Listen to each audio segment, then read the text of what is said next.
देख रहे हैं पंच न्यूज एनसीआर और मैं हूं आपके साथ मानवी ठाकुर। शुरुआत करते हैं आज की खास खबरों से। अधिक अपडेट्स के लिए बने रहिए पंच न्यूज एनसीआर के साथ। चैनल को लाइक, शेयर, सब्सक्राइब करें और बेल आइकन दबाना बिल्कुल न भूलें। दिल्ली की मुख्यमंत्री रेखा गुप्ता ने कहा, इस बार विधानसभा सत्र 4 अगस्त से शुरू होकर 8 अगस्त तक चलेगा। इतिहास में पहली बार दिल्ली विधानसभा अब विधानसभा होगी।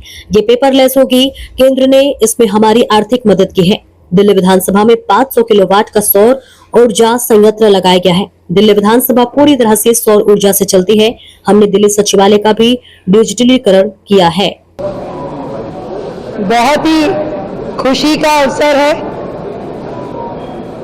दिल्ली में 27 साल बाद भारतीय जनता पार्टी की सरकार बनी और लगातार पॉलिसी रिफॉर्म, एडमिनिस्ट्रेटिव रिफॉर्म की दिशा में सरकार आगे बढ़ रही है। इस बार का विधानसभा सत्र 4 अगस्त से शुरू होगा, जो कि 8 तारीख तक चलने वाला है और पहली बार दिल्ली के इतिहास में दिल्ली विधानसभा अब विधानसभा होगी, पेपरलेस होगी।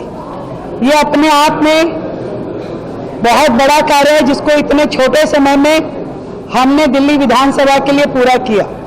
केंद्र ने इसमें हमें फाइनेंशियल मदद की, दिल्ली सरकार ने भी अपना हाथ उसमें आगे बढ़ाया और मिल करके दिल्ली विधानसभा विधानसभा बन रही है। सब कुछ डिजिटलाइज हुआ है। इसके अलावा 500 किलोवाट सौर ऊर्जा संयंत्र दिल्ली विधानसभा पे लगा। वो विधानसभा पूरी तरीके से सौर ऊर्जा पे आधारित है। ये भी दिल्ली एक मॉडल विधानसभा के रूप में बड़ा कार्य जो दिल्ली में हुआ। ये सभी चीजें लगातार पॉलिसी रिफॉर्म की दिशा में आगे बढ़ रही हैं। दिल्ली सेक्रेटरीट भी पूरी तरीके से हम डिजिटलाइज कर चुके हैं। आज हमारी सारी फाइलें फाइल के माध्यम से जा रही है, साइन हो रहे हैं और धीरे धीरे सेक्रेटरीट को भी हम पेपरलेस करने की दिशा में आगे बढ़ रहे हैं। इससे पहले कभी भी कोई भी फाइल डिजिटली नहीं जाती थी। उसमें कहीं ना कहीं सरकार की नीयत और नीति दोनों पे क्वेश्चन मार्क लगता था। मैं इस बात की अनाउंसमेंट करते हुए बहुत ही प्रसन्न हूं।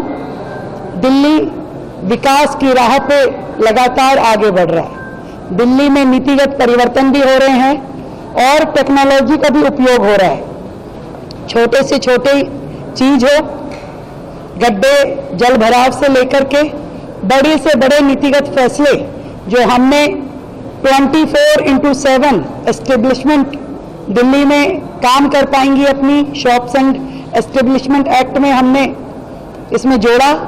महिलाएं अब 9 बजे के बाद भी काम कर पाएंगी, वो हमने इसमें जोड़ा। और लगातार दिल्ली में परिवर्तन, पॉजिटिव परिवर्तन चल रहा है।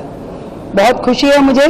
आज माननीय विधायकों के साथ बैठ करके पूरी चर्चा की गई और दिल्ली विधानसभा के इस सत्र में एजुकेशन बिल लेके आया जाएगा, जो कि चर्चा के लिए पूरी तरह से पटल पे रखा जाएगा। धन्यवाद।